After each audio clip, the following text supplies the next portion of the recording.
Pentru ce se întâmplă tu ești vinovat. Îmi caut refugiu lângă alt bărbat.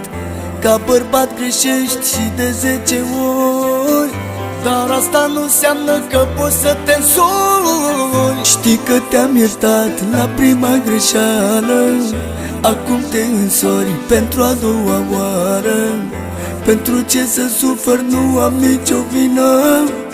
Îmi voi face viața și nu să-ți convină. Tu mi-ai jurat în față că nu o să mă lași, dar și a doua oară tot cu ea te bagi.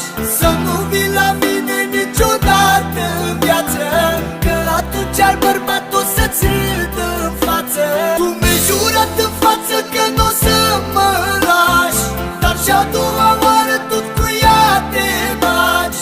Să nu vii la mine niciodată în viață, că atunci al bărbat o să-ți râd în față.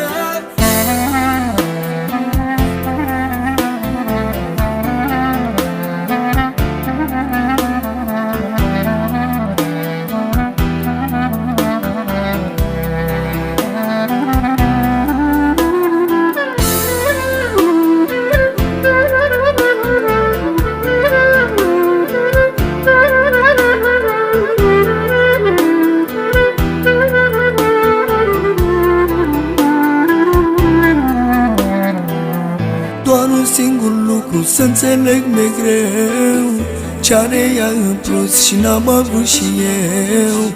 Dacă tot te simți bărbat însurat, de ce mai mă suni cu număr privat? M-ai lăsat pe mine cu inima arsă.